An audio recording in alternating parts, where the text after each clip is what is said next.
합니다. 드디어 예수님 탄생의 기사가 등장하고 있습니다. 누가는 자세히 미루고 살피고 차례대로 써서 데오빌로 각하에게 그분께서 알고 있는 바를 더 확실하게 하고자 사실대로 오늘 적고 있습니다.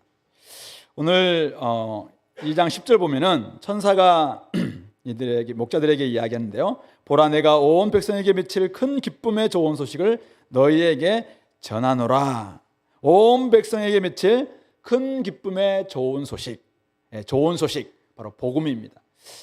요한겔리온, 그들에게 이제는 좋은 소식이 임했다. 온 백성에게 미칠 큰 기쁨의 좋은 소식이 임했다. 이렇게 지금 전해 주었습니다. 어떤 의미에서 예수님의 오심이 온 백성에게 미칠 큰 기쁨의 좋은 소식인가? 그렇다면 오늘 저와 여러분들에게는 어떤 의미에서 큰 기쁨의 좋은 소식인가? 복음이 되었는가? 이 부분들을 같이 한번 살펴보도록 하겠습니다. 먼저 1절부터 7절에서 가이사 아구스토 때에 새로운 주권자가 오셨기 때문에 우리에게 좋은 소식입니다. 오늘 예수님의 탄생은 그때 이제 아이가 우리 세례 요한이 자라서 한참 빈들에 있을 바로 그때죠. 그때 가이사 아구스토가 영을 내려 천하로 다 호적하라 명령이 내려졌습니다. 가이사 아구스토, 가이사 당시에 그 이제 로마 황제를 의미하는데 가이사 당시에 이제 옥타비아누스가 자기가 가이사가 되면서 이름을 이제 호칭을 칭호를 했습니다. 아우구스투스, 존엄자 이런 뜻입니다. 그동안에 로마의 공화정을 로마 제정으로 바꾸면서 군주제로 바꾸면서 이제는 자기가 최고의 지존이다 이렇게 외치면서 삼두 정치를 하다가 이제 그걸 공식하고 자기의 경쟁자였던 안토니아쿠스를 죽이고 이제는 그가 아예 왕이 돼서 결국은 아우구스투스가 됐습니다. 그가 이제는 온 천하를 향해서 영을 내려서 호적하라 명령을 내립니다.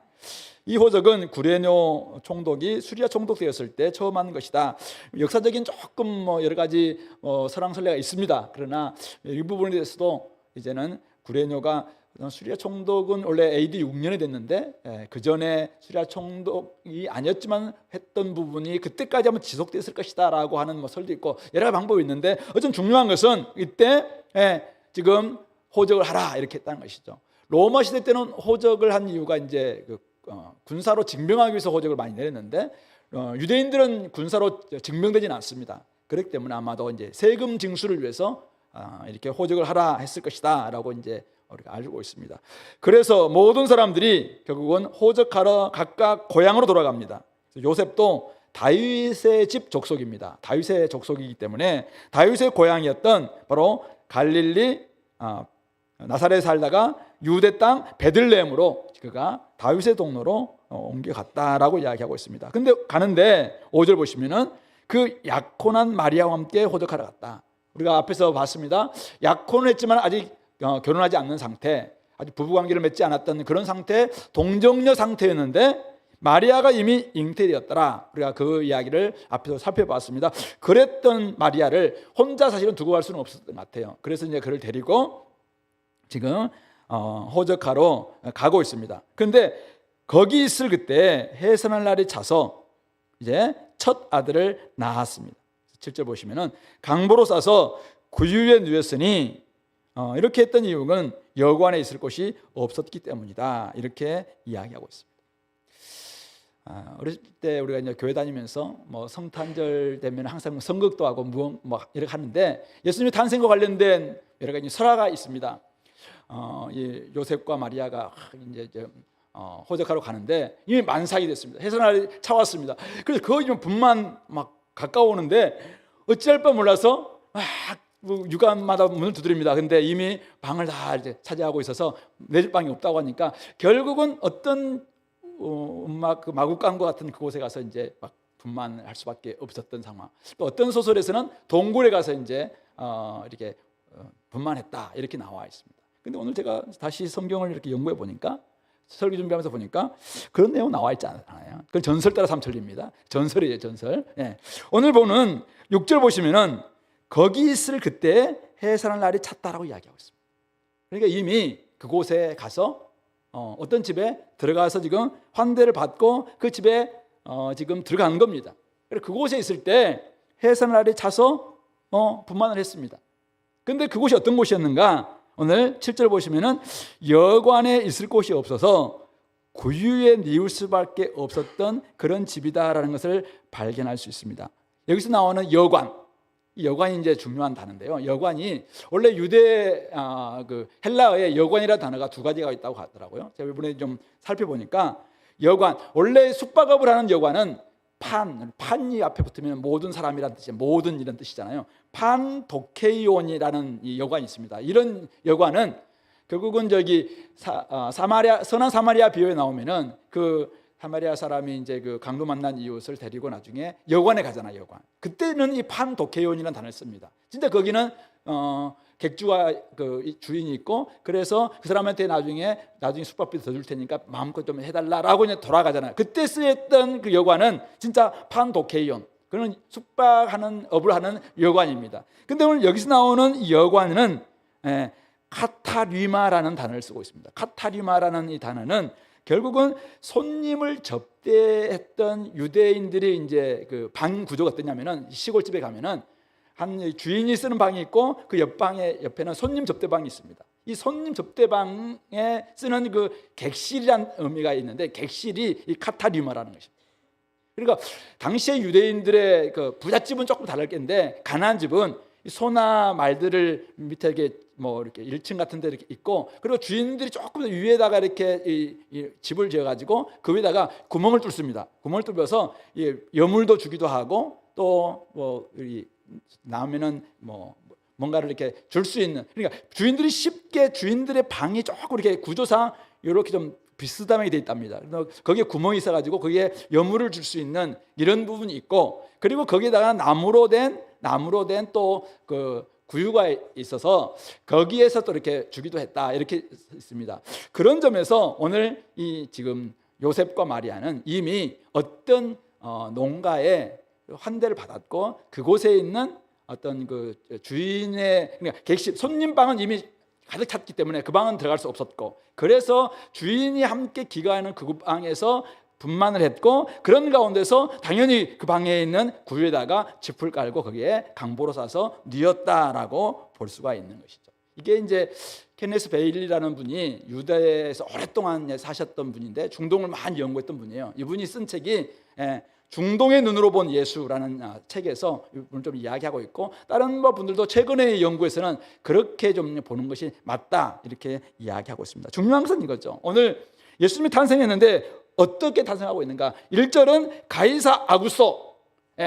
온 천하에게 영을 내리면 다 천하가 움직일 수밖에 없는 엄청난 주권과 명령과 권세를 가지고 있는 그 시대에 갈 데가 없어서 여관, 객실, 손님을 접대할 수 있는 방도 없어서 어쩔 수 없이 강보에 싸서 구유에 뉘일 수밖에 없는 그런 모습으로 이분이 오셨다. 근데 그분이 우리의 주권자시다. 그 이야기를 지금 여기에 적고 있는 것입니다. 예수 그리스도는 어둠과 죽음의 그늘에 앉은 자에게 돋는 해로 아나톨레, 이게 뜻입니다. 돋는 해로 이 땅에 오셨습니다. 옥타비아누스가 가이사가 되어서 아우구스투스라는 존엄자라는 칭호를 얻어서 온 천하를 다스리던, 호령하던 그런 세상입니다. 온 천하로 다 호적하러 영을 내리면은 모두가 다, 이 속국민도 다 움직일 수밖에 없을 정도로 가이사 아구스토가 주인인 그런 시대입니다. 그리고 가이사 아구스토가 이제는 제정 로마를 하면서 모든 길들을 잘 닦아서 모든 길은 로마로 통한다라고 하고, 강한 군사력과 힘을 가지고 정말 세계 평화를 만들어냈던, 이 힘으로 만들어놓은 평화, 이것을 팍스 로마나라고 이야기하는데, 로마의 평화를 구가했던 바로 그 시대, 예수님이 이 땅에 오셨는데 어떻게 오셨는가? 새로운 주권자가 이 땅에 오셨는데 방이 없어서, 객실이 없어서 구유에 뉘일 수밖에 없는 그런 모습으로 이 땅에 오셨다는 것입니다. 그러나 그렇게 이 일에 어떤 일들이 있었는가? 그리스도가 다윗의 집에 오도록 예언한, 아까 우리 전사님이 함께 이렇게 봉독했던 미가서 5장 2절, 베들레헴 에브라다야, 세상의 가장 작은 고을, 바로 그곳에서 메시아가 탄생할 것이다 라는 그 예언을 성취하기 위해서 결국은 가이사 아구스토가 어쩌면 그 명령을 내렸는지도 몰라요. 그래서 다윗의 동네 베들레헴에서 탄생한, 그러므로 말미암아 사가랴가 1장 69절에서 다윗의 집에서 구원의 뿔이 날 것이다 라고 외쳤던 그 찬양도 이루어질 수밖에 없었던, 바로 그렇게 오신 다윗 구원의 뿔 되신 메시아. 객실이 없어서 제대로 된 요람에도 누이지 못했습니다. 강보로 싸서 여염집 가족들이 있는 방, 구유에 누인 아기로 이 땅에 오셨습니다. 그러나 그분이 세상의 왕 가이사 아구스토와는 전혀 다른 새로운 왕으로 이 땅에 오셨다라는 것을 지금 우리에게 알려주고 있는 것입니다. 누가는 AD 60년경 우리 바울과 함께 지금 2차 전도 여행을 쭉 다니면서 정말 이 그리스도가 죽었다가 살아나셨고 이분야말로 온 천하 지금 로마 제국 속에서 진정한 주인이시다라는 것을 외쳤던 그 전도자이기도 했습니다.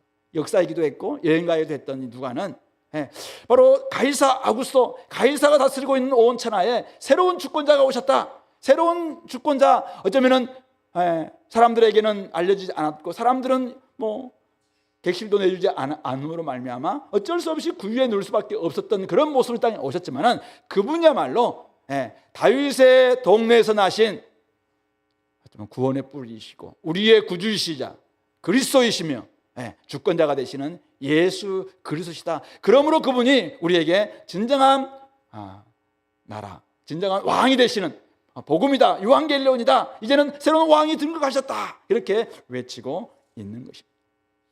세상이 기대하는 방식과는 전혀 다른 통치를 보여주시는 왕이 이 땅에 오셨습니다. 가장 낮은 자의 모습으로 이 땅에 오셔서 가장 낮아지심으로 십자가에 죽기까지 복종하시고 새로운 섬김을 보여주셨던 왕이십니다.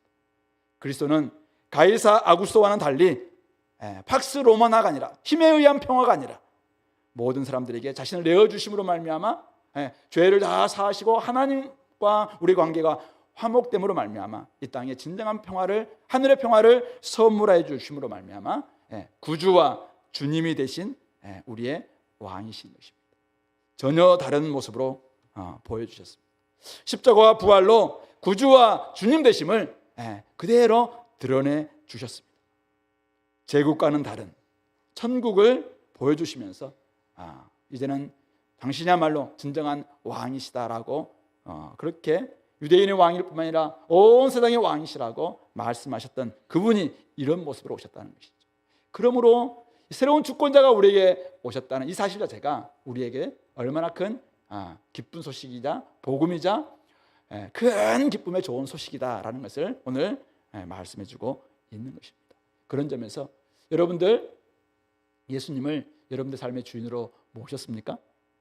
이 땅에 어린아기의 모습으로 오셔서 어쩌면 객실이 없어서 구유에 누일 수밖에 없는 그런 어린아이로 오셨지만은 그분이 다윗의 동네에서 나신 그리스도, 구원의 뿌리셔서 우리의 모든 것을, 우리의 모든 죄를 다 감당하시고 십자가에 죽기까지 복종하셨고 그리고 부활하심으로 말미암아 가장 높은 보좌, 하나님의 보좌 우편에 앉으신 바로 주님, 그 주님이심을 믿습니까? 그렇다면은 여러분들 삶 속에 진짜 복음이, 진짜 기쁜 소식이 임했다는 사실을 기억하시기 바랍니다. 그러므로 예수님 땅에 오심이 온 백성에게 미칠 큰 기쁨의 좋은 소식이 될 수 있음을 믿고 그렇게 살아낼 수 있게 되기를 간절히 소망합니다. 두 번째는 좋은 소식이 오늘 목자들에게 전해짐으로 새로운 백성이 탄생되고 있습니다. 이것으로 인해서 이것은 또한 우리에게 좋은 소식, 기쁜 소식이 됩니다. 자, 오늘 8절부터 한번 보시면은 그 지역에 목자들이 밤에 밖에서 자기 양떼를 지키고 있었습니다. 12월 25일은 정확히 아니에요. 그러나 팔레스타인의 밤은 엄청 춥습니다. 그런데 그곳에서 지금 밖에서 자기 양떼를 지키고 있었던 목자들이셨습니다. 주의 사자가 곁에 서고 주의 영광이 그들을 두루 비침에 크게 무서워한 목자들이 갑자기 주님의 사자가 나타나고 막 주의 영광이 확 비추니까 얼마나 그들이 사실은 무서웠겠습니까? 갑자기 하나님의 사자가 막 나타나니까 되게 무서웠습니다. 그때 천사가 목자들에게 일러준 첫 일성이 뭡니까? 무서워하지 말라. 그들에게 무서워하지 말라라고 외치면서 뭐라고 말씀하시냐면은 10절, 11절, 12절을 말씀을 주신 것이죠. 보라, 내가 온 백성에게 미칠 큰 기쁨의 좋은 소식을 너희에게 전한다. 오늘 다윗의 동네, 바로 베들레헴, 이들이 지금 살고 있던 그 동네예요. 다윗의 동네에 너희를 위하여 구세주가 나셨는데, 그분이 바로 구약으로부터 계속 오겠다라고, 기름 부은 자가 오신다, 구원자가 오신다, 메시아가 오신다라고 했던 그리스도다. 그리고 그분은 우리의 새로운 주권자, 주님이시다, 이렇게 이야기합니다. 그러면서 이들에게 한 가지를 더 이야기합니다. 자, 근데 이들이 이렇게 이야기하면은 사가랴는 뭐 그런 일이 있습니까? 하고 의심했잖아요. 그래서 이제 좀 말도 못하게 되고, 또 마리아 같은 경우에는 아니 제가 아직 남자도 알지 못하는데 어떻게 알았습니까? 이렇게 했을 때 질문을 던졌어요. 그때 설명해 주셨습니다. 근데 오늘 이 목자들은 아무런 의심도 질문도 하지 않고 있어요. 그런데 12절, 너희가 가서 강보에 쌓여 구유에 누워 있는 아기를 보게 될 것이다. 가서 찾아보면 있다. 근데 이것이 너희에게 내가 앞에서 말했던 그 말의 표적 증거다. 그 이야기를 좀 해주고 있는 것입니다. 천사들은 어떻게 됩니까? 천사들은 15절 보시면은 천사들이 떠나고 천사들은 하늘로 올라갑니다. 목자들이 서로 말합니다. 야, 우리 한번 베들레헴에 가서 주께서 우리에게 알리신 바 이 이루어진 일을 한번 보자. 찾아갑니다. 찾아가서 빨리 가서 16절, 마리아와 요셉과 구유에 누인 아기를 찾습니다. 오늘 구유에 누였다는 세 번이나 반복하고 있는데 그 구유에 누인 아기를 찾았습니다. 그리고는 보고 17절, 천사가 자기들에게 이 아기에 대하여 말한 것. 지금 요셉과 마리아는 아기를 지금 낳았습니다. 그 주인집 사람들도 이 아기가 이제는 젊은 사람과 지금 낳았네, 이렇게 저희들은 부부가 아닌데 이렇게 이야기 하지 않았을 텐데, 어쨌든 낳았을 때 이렇게 막 좀 하고 있을 때 갑자기 목자들이 와서 이 아이가 다윗의 동네에 태어난 아이가 구주가 되시고 그리스도 주님이시라고 천사들이 이야기했습니다 라는 복음을 막 전하는 것이죠. 이렇게 전하니까 18절 보세요. 듣는 자가, 그거는 마리아, 요셉, 또 그 주인집 사람들 막 있었겠죠. 듣는 자가 다 이 목자들이 그들에게 말하는 것들을 놀랍게 여깁니다. 당연하죠. 아니 이 아이가 무슨 그리스도고 또 구세주이고 주님이냐, 이렇게 이야기할 수 있겠죠. 근데 마리아는 지금 어린 나이에 아기를 좀 가졌었고 이제 분만까지 했습니다. 사실은 이 아이를 어떻게 키울지 하나님이 주셨던 천사의 메시지는 있었지만 얼마나 난감하겠습니까? 그랬더니 마리아에게 이 말을 딱 전해주니까 마리아는 이 모든 말을 마음에 새기어서 생각했다. 계속 이것을 새기고 있었다라고 이야기하고 있습니다.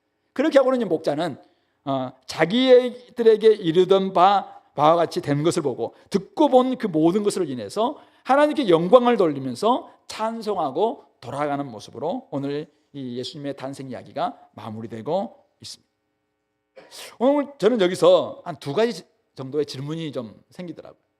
첫 번째 질문은 왜 천사들은 하필 이 목자들에게 가장 먼저 이 복음의 기쁜 소식을 전해주고 있는가? 왜 목자들에게 가서 너희들이 가서 찾아보고 또 알려줘라, 이렇게 목자들에게 이것을 이야기하고 있는가? 두 번째 질문은 뭐예요? 두 번째 질문은 왜 하필 이 12절 가서 강보에 쌓여있는 구유에 누워있는 아기를 보게 되는데 이것이 표적이라고 이렇게 말하고 있는가? 도대체 이것이 표적이 된다는 말이 무슨 의미인가? 이 두 가지를 가지고 새로운 백성, 하나님 나라 백성의 특징이 무엇인가, 이런 것들 한번 생각해 보도록 하겠습니다. 먼저 첫 번째 질문입니다. 천사들은 왜 목자들에게 가장 먼저 이 기쁜 소식을 전해 주었을까요? 그들은 밖에서 양을 치는 당시의 하층민들입니다. 비천한 자들이죠. 하지만 그들은 온 백성에게 미칠 큰 기쁨의 좋은 소식을 받았고, 들었고, 받았고, 그리고 그들은 첫 번째 증인이 되고 있습니다. 천사들이 들었던 말을 마리아와 요셉과 사람들에게 전하는 그런 증인이 되고 있습니다. 앞에서 우리 마리아가 자기가 이제 수태를 고지받고 난 다음에 막 마리아 찬양, 마리아 송거라고 부르는 찬양을 할 때 마리아가 어떻게 고백했습니까?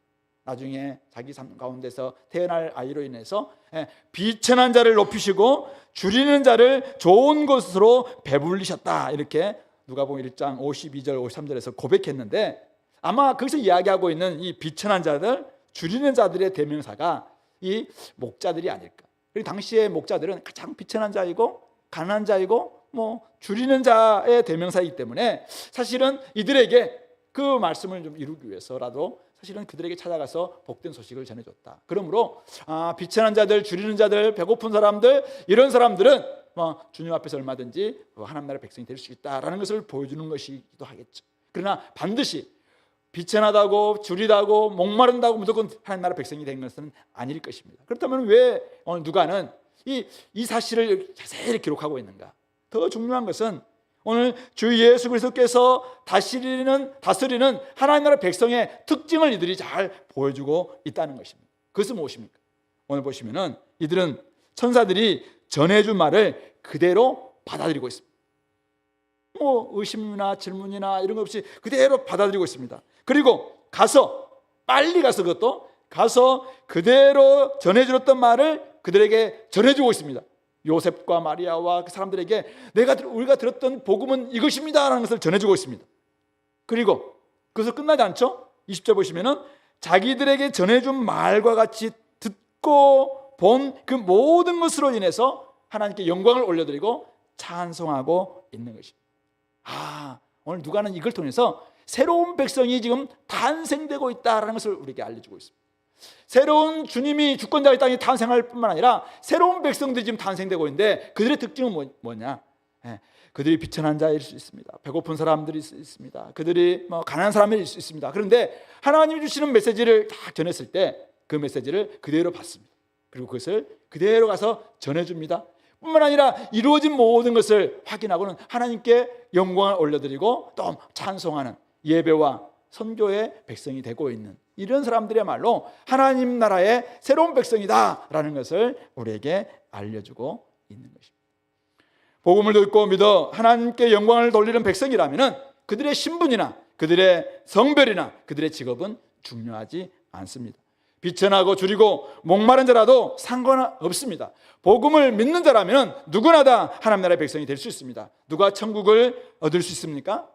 당시 이 목자와 같은 사람들이라는 것이죠. 이런 사람들이 누굽니까? 바로 예수님께서 팔복에서 이야기하고 있는 심령이 가난한 사람들일 수 있습니다. 어쩌면 온유한 사람들일 수 있습니다. 오로지 하나님만을 바라보며 살아갈 수밖에 없는 사람들. 그들은 가난했기 때문에 제대로 대우받지 못했을 것입니다. 비천했기 때문에 제대로 된 취급을 받지 못했어요. 어쩌면 지금도 밤에 야간 근무하면서 그냥 양떼들 지키는 이런 일에 내몰렸을 수도 있습니다. 하지만 이들은 복음을 듣고 온전히 받아들였습니다. 그리고 그것을 전해주고 있습니다. 바로 이들이야말로 하나님 나라의 백성이 되었다는 것이죠. 마태복음에는 도마마 세 사람이 나옵니다. 그들은 이방인들입니다. 페르시아의 점성술사들일 수 있는 가능성이 굉장히 많습니다. 그들 또한 그들을 받고 와서 또한 경배합니다. 그들 또한 하나님 나라의 백성이 될 수 있다는 것을 보여주고 있죠. 그러므로 하나님 나라의 새로운 백성은 어떤 사람들입니까? 유대인일 수도 있고 이방인일 수도 있습니다. 부자일 수도 있고 가난한 사람일 수도 있습니다. 남자일 수도 있고 여자일 수도 있습니다. 종일 수도 있고 자유자일 수도 있습니다. 그러나 예수 그리스도께서 참된 구세주이자 그리스도이자 주님이심을, 그것이 기쁜 소식임을 온전히 듣는다면 그것을 받아들이고 그것을 이제는 자기 삶 속에서 실천할 뿐만 아니라 다른 사람 전하고 그 하나님께 예배드리는 그런 백성이야말로 진짜 하나님 나라의 백성이다라는 것을 말씀해주고 있는 것입니다. 그런 점에서 이 자리에 계신 성도 여러분, 여러분들의 처지, 여러분들의 형편, 여러분들이 가지고 있는 여러 가지 계층이나 신분이나 이런 것들이 어떠하다 할지라도 오늘 성경이 우리에게 알려주고 있는 온 백성에게 미칠 큰 기쁨의 좋은 소식인 예수 그리스도를 여러분들 삶 가운데 모셨다면 여러분들은 하나님 나라의 새로운 백성이 되었다는 사실을 기억하시기 바랍니다. 그래서 예수님이 땅에 오심은 새로운 백성이 탄생되는 사실이기 때문에 우리에게는 너무나 큰 기쁨 소식이자 또 복음인 것입니다. 수많은 사람들은 가이사 아구스토가 통치하는 그 로마 시민권을 따기 위해서 애를 썼습니다. 어떤 사람은 돈을 주면서까지 막 그것을 따려고 했었습니다. 그러나 우리는 천국 시민권은 어떻게 땁니까? 오직 예수 그리스도, 그분을 우리 삶의 주인으로 모시고 주님을 온전히 찬양하고 주님이 우리의 삶의 주인이 되셨다라는 사실을 알리기만 한다면, 알리는 그런 모습으로 우리가 믿기만 한다면은 우리는 얼마든지 천국 시민이 될 수 있다라는 것을 우리에게 알려주고 있는 것이죠. 그러므로 이 자리에 있는 모든 성도님들이 천국 시민 되었음을 믿습니다. 저는 천국 시민이 되었습니다. 그런 점에서 예수님이 땅에 오시면 진정한 기쁜 소식이라는 사실을 꼭 기억하시기 바랍니다. 두 번째 질문입니다. 강보에 쌓여 구유에 누인 아기가 그리스도 주님이라는 표적, 이것은 도대체 무슨 의미냐 이거죠. 오늘 목자들은 다윗의 동네 베들레헴에서 태어나서 구유에 누워 있는 아기를 발견했습니다. 찾았습니다. 천사가 전해준 그대로 그가 온 세상을 위한 구주요 그리스도 주시다라는 증거, 표적임을 그 사람들에게 전해주었습니다. 객실도 아닌 보통 사람들의 집에 그도 구유에 누워있는 아기의 모습입니다. 왕궁도 아닙니다. 아니 어떤 요람도 아닙니다. 그냥 구유통에 누워있는 아기의 모습입니다. 어떤 이미지입니까? 무능력과 비천함의 상징입니다. 요람도 없이 소들과 말들의 먹이통인 이 구유에 누워있는 아기 예수는 그 자체로 보통 사람들, 여염집 사람들, 낮은 자의 모습 그대로입니다. 철저히 인간적일 뿐만 아니라 철저히 비천한 모습입니다. 그렇다면 왜 이렇게 오셨을까요? 바로 그들의 구주, 그들의 주가 되시기 위해서입니다. 바로 우리들의 주, 우리들의 구세주가 되기 위해서 우리들처럼 이 땅에 오신 것입니다. 하나님의 본체시나 동등됨을 취하지 아니하시고 그분은 한없이 낮아지셨습니다. 종의 모습으로 낮아지셨을 뿐만 아니라 십자가에 죽기까지 복종하셨습니다. 거기에 하나님의 지혜, 하나님의 능력이 있다라고 바울 사도는 이야기하고 있습니다. 그렇기 때문에 오늘 구유에 누워있는 이 아기는 십자가에 달리신 그리스도의 첫 번째 버전입니다. 바로 구유에 누인 아기가 왜 표적인가? 바로 십자가에 달리신 그리스도를 보여주는 표적이기 때문에 그렇다는 사실. 구유에 누인 아기가 온 세상에 미칠 큰 기쁨의 좋은 소식으로 오신 구세주이자 그리스도 주이시다. 이것이 기독교의 복음이 갖는 사실은 역설이자 신비이자 아니면 아직도 의문, 도대체 긴가민가, 많은 사람들이 믿을까 말까 한 지점을 갖게 만들 수 있는 바로 이 모습입니다. 아니 십자가에 죽으셨는데, 아니 어린아이의 모습으로 구유에 누워있는데 이게 어떻게 왕이 될 수 있고 우리의 구원을 이룰 수가 있느냐. 그래서 참 이것이 의문이자, 근데 여기시 신비이자 여기가 어떤 역설이 있다는 것입니다. 기독교의 위대함은 보통 사람들마저 눈을 돌려버리고 싶을 만큼의 비천함과 겸비함과 비위대성에 있다. 제가 좀 어딘가에서 적어놨는데 어디서 적었는지 정확히 모르겠어요. 아침에 찾아봤는데 제가 한 서너 권 책을 봤는데 그 중에 하나에서 나왔을 텐데 정확한, 제가 일부 시간에는 전성민 목사님이 쓴 팔복에서 제가 했다고 하는데 아까 찾아보니까 없었어요. 그러니까 아마 다른 책에서 본 것 같아요. 어쨌든 제 말은 아니에요. 근데 중요한 것은 이겁니다. 기독교의 위대함은 보통 사람들마저 눈을 돌려버리고 싶을 만큼의 비천함과 겸비함과 비위대성에 있다. 거기에 아무도 흉내낼 수 없는, 아무도 담아낼 수 없는 엄청난 능력이 그곳에 있다는 것입니다.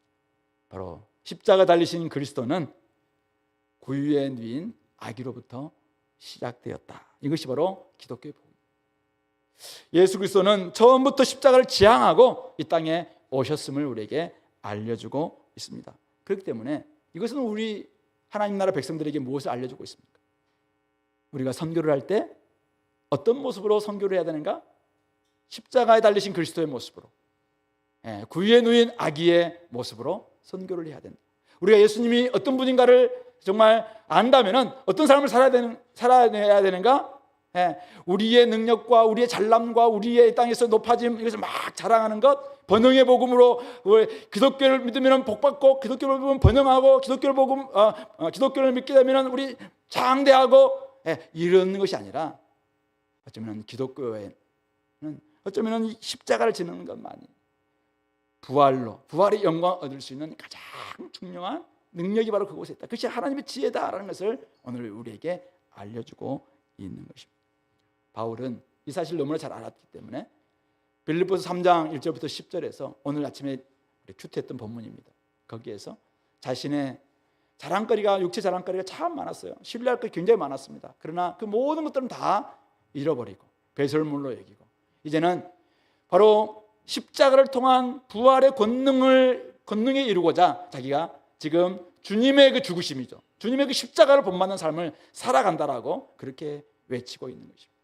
자기는 그리스도를 아는 지식이 가장 고상했기 때문에 이 고상한 진리를 제대로 이렇게 알려주기 위해서는 어떻게 해야 되는가? 자기는 지금 감옥에 갇혀 있습니다. 근데 감옥에 갇혀 있으면서 결국 십자가에 지는 이 삶이야말로, 십자가를 지고 결국 자기가 죽는 삶, 자기가 낮아지는 삶, 자기가 없어지는 삶, 자기가 알았던 모든 좋은 것들 다 배설물로 여기는 그 삶이야말로 기독교의 위대함이 있고 부활의 권능을 얻을 수 있는 삶이고, 그것이야말로 하나님께서 가장 기뻐하시는 모습이다. 그럴 때 천국을 경험할 수 있다. 오늘 바울은 그것을 외치고 있는 것이죠. 그런 점에서 오늘 이 마리아도, 목자들도, 그리고 수많은 하나님 나라 백성들도 이 사실을 그대로 알게 됐고, 오늘 누가는 이걸 3번씩이나 반복하면서 고유에 누워있는 아기, 고유에 누워있는 아기, 고유에 누워있는 아기, 그 이야기를, 사실은 이거는 좀 어떤 위대한 왕이 왔는데 구에 있을 곳이 없어서 구에 누워 있었다, 이건 사실은 지워버리고 싶은 기억 아니겠습니까? 만약 이것을 정말 엄청난 미화시키려면 다른 사람들을 막 악마화시키면서까지도 막 미화시키고 싶은 이 마음들이 있을 거잖아요. 그러나 미화시킬 수도 안 되고 다른 사람들을 악마화시킬 수도 안 됩니다. 오늘 목자들이 와서 사실은 그들의 구에 누워있는 아기의 모습을 발견한 것은 어쩌면 보통 사람들은 다 그렇게 지내오는 것이죠. 만약 그렇지 않고 저 진짜 말들이나 사는 그런 곳에 있었다면 자기 집에 빨리 모시고 가지 않았겠습니까? 어쩌면 유대 지역 엘리사벳 집과도 멀지 않았을 텐데 그 집으로 옮겨가자라고 막 수소문하고 가지 않았겠습니까? 그러나 그렇지 않고 그 당시에 이것이 보통 사람들이 지내는 그런 모습이었기 때문에 미워하지도 않고 악마하지도 않고 있는 모습 그대로 지금 기록해주고 있으면서 바로 아기 예수는 구유에서 누워 계셨다. 오늘 우리 삶도 그래야 된다라는 것을 알려주고 있는 것입니다. 그런 점에서 저와 여러분들이 하나님 나라의 새로운 백성이 되었다면 이 땅에서 어떻게 살아야 될 것인가? 십자가를 지는 삶을 살아내야 된다는 것이죠. 구유에 하나님의 아들이셨지만은 구유에 누인 아기의 모습을 땅에 오셔서 십자가에 지는 삶을 살다가 십자가에 지시고 우리의 모든 죄를 다 대속하신 그런 삶을 사셨던 예수님을 따라가는 삶, 그런 삶이 바로 천국 시민의 삶이요 하나님 나라 백성의 새로운 삶이다라는 것을 알려주고 있습니다. 그럴 때 하나님께서는 그것을 받아주셔서 부활의 권능, 하나님께서 기뻐하시는 권능을 여러분 삶에 주실 줄로 믿습니다. 그래서 그것을 추구하면서 끝까지 걸어가는 우리 공동체 될 수 있기를 소망합니다. 마지막 한 가지는 지극히 높은 곳과 땅에 새로운 영토가 주어졌다는 사실 자체가 복음인 것입니다. 오늘 13절 14절 보시면은 호련히 수많은 천군이 그 천사들과 함께 나타나서 하나님을 찬송하면서 이렇게 이야기합니다. 지극히 높은 곳에서는 하나님께 영광이요 땅에서는 하나님이 기뻐하신 사람들 중에 평화로다.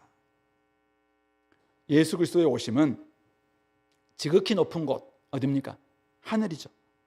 하늘에서는 하나님께 영광이 되고 땅, 우리가 사는 이 세상에서는 하나님이 기뻐하신 사람들 중에 평화가 임하는 사건이라고 이야기하고 있습니다. 하나님과 세상을 화목시키려는 것, 이것이 하나님의 뜻입니다. 하나님이 이 땅을 에덴 동산처럼 다스리는 세상이 되었을 때 이 땅은 에덴, 기쁨의 땅이 되었습니다. 그러나 자기들이 하나님 되려고 결국 반기를 들므로 말미암아 하늘과 땅이 분리되었습니다. 하나님이 다스리시는 하늘과 인간이 사탄이 다스리고 있는 이 땅이 아주 분리되었어요. 그래서 이 땅은 동토가 되었고 하늘만이 사실은 하나님이 다스리시는 그런 세상이 되었습니다. 그러나 결국은 이 세상을 하나님이 구원하기 위해서, 사랑하심으로 구원하기 위해서 그의 아들 예수님을 땅에 보내주신 것입니다. 바로 그 시발점이, 하나님 나라의 시발점이 오늘 예수님의 탄생 사건입니다. 그래서 하나님께는 영광입니다.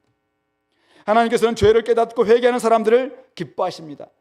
그들에게 예수 그리스도로 말미암는 화평을 선물하여 주십니다. 그 결과 하나님과의 화평을 이루고 다른 사람들과의 화해가 이루어지게 되는 것이죠. 그래서 이 땅에는 바로 하늘이 임하는 것입니다. 하늘이. 그래서 하늘과 땅이 이제는 하나로 조우되는, 합해지는 바로 그런 곳을 하나님 나라라고 이야기합니다.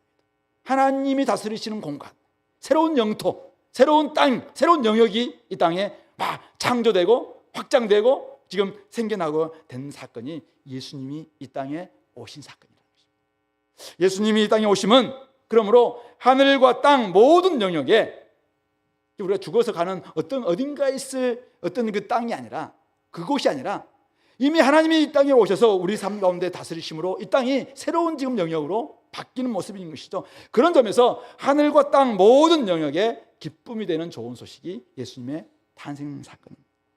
하나님께서 다스리시는 곳이라면 하늘과 땅 어디든지 새로운 영토, 새로운 영역이 지금 생겨나게 되는 것입니다. 그것은 지금 가이사 아구스토가 다스리고 있는 온 천하 로마 제국에도 마찬가지입니다. 지금 AD 60년경에 바울과 디모데와 이 누가가 2차 세계 전도를 막 지금 다니면서 다닐 때 어떤 일이 벌어졌습니까? 곳곳에서 그들이 막 주님께 돌아옵니다. 곳곳에서 주님을 믿겠다고 돌아옵니다. 어떤 사람들은 제사장 돌아오고, 어떤 사람들은 로마의 관리도 돌아오고, 여인도 돌아오고, 한 지역이 막 돌아오기도 합니다. 어떤 일이 벌어진 것입니다. 새로운 영토가 이 땅에 지금 임하고 있는 것입니다. 하나님 나라의 새로운 영역이 확장되고 있는 것입니다. 그들이 복음을 전했기 때문에 사실은 이런 일들이 영토와 전쟁을 통해서 얻는 그런 개념이 아니라 하나님께서 그곳에 딱 다스리시니까, 그곳에 인정되니까 하늘이 그곳에 딱 임하게 되는 것이죠. 바로 이것이, 이 사건이 예수님이 땅에 오심으로 말미암아 이루어진 아주 놀라운 사건이라는 것입니다.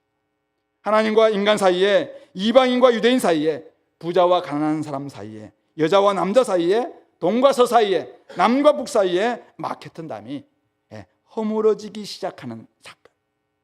아주 십자가의 죽으심으로 말미암아 모든 것을 다 이제는 대속하심으로 말미암아 그 사건이 성취됩니다만은 바로 그것이 이루어지는, 담이 허물어지는 새로운 영토가 생겨나기 시작하는 사건이 예수님이 땅에 오심이다, 그렇게 말씀하고 있는 것입니다.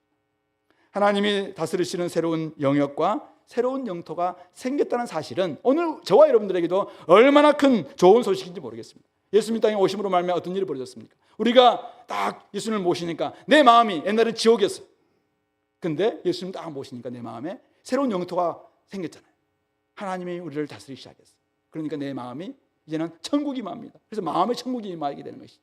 그래서 우리 마음이 천국으로 바뀌는 것입니다. 우리 가정이 옛날에는 지지고 볶고 싸우고 막 그랬던 가정이었어요. 그런데 예수님이 땅에 오심으로 말미암아 우리 가정에 딱 주인으로 모셨습니다. 식사할 때마다 기도하고 여러 가지 올 때마다 함께 기도를 같이 나누는 가정이 됩니다. 남편이 아내를 존중하고 아내가 남편을 존중하고 이런 가정이 됩니다. 옛날엔 지옥과 같은 가정이었어요. 근데 예수님이 우리 삶에 딱 가정이 들어오니까 우리 가정이 어떻게 됩니까? 천국으로 바뀌는 것이죠.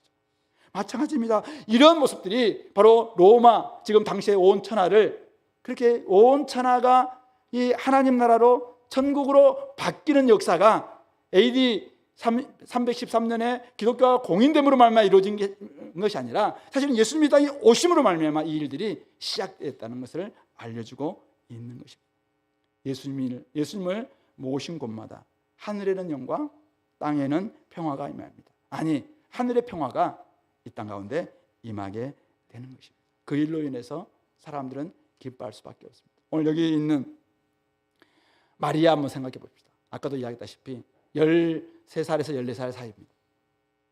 이 아이가 지금, 마리아가 동정녀 상태에서 아기를 가졌습니다. 하늘로부터 수태고지를 받았지만은 얼마나 그것이 두려운 일이겠습니까?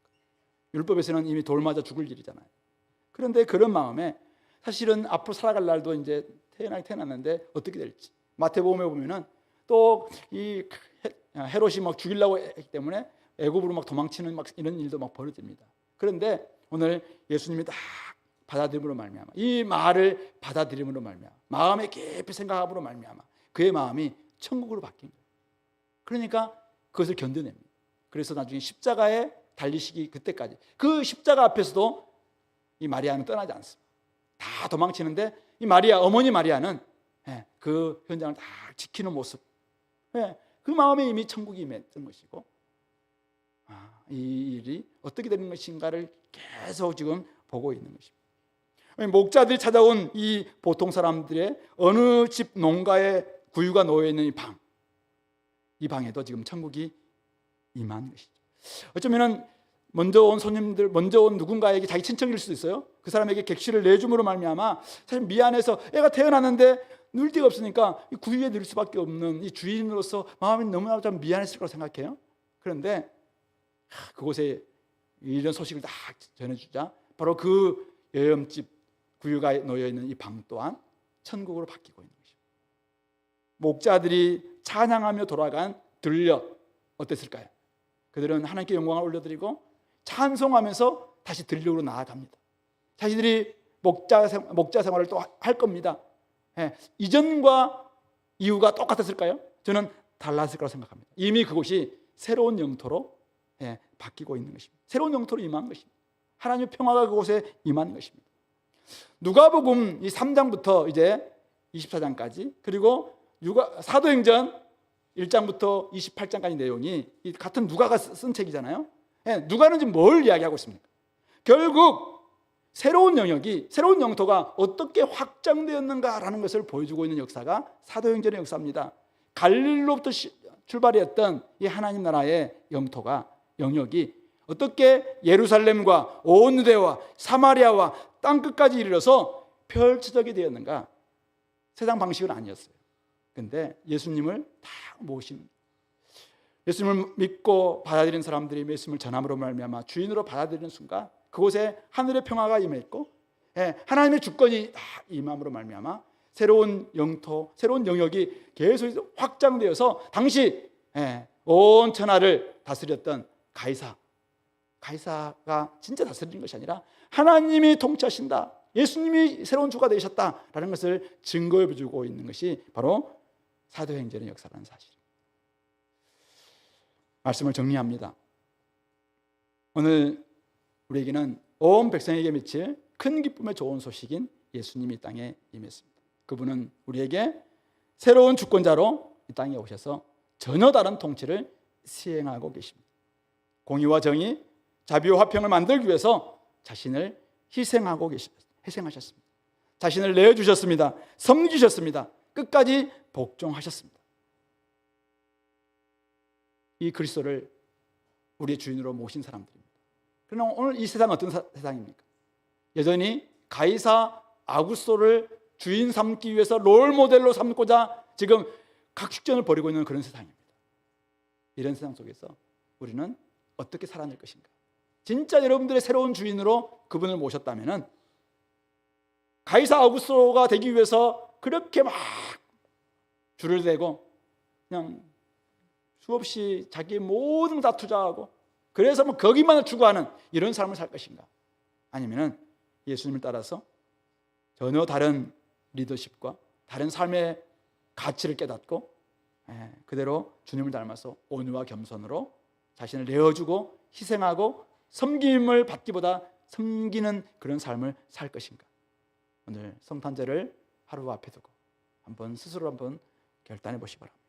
하나님 나라의 주권자를 닮아 자신을 내어주는 그런 삶을 살 것인가?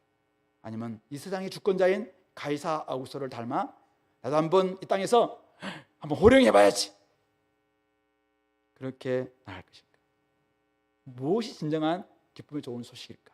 돌아봤으면 좋겠습니다. 두 번째로, 비천한 목자들이 하나님 나라의 새로운 백성으로 탄생했습니다. 가이사 아구스토가 다스리는 세상에서 도저히 천국 로마 시민은 될 수 없었던 사람들입니다. 그러나 그들에게 비천한 자, 줄이는 자일 뿐이었지만 그들은 심령이 가난함으로 하나님만을 전적으로 의지해서 천국 시민이 되었던 사람들입니다.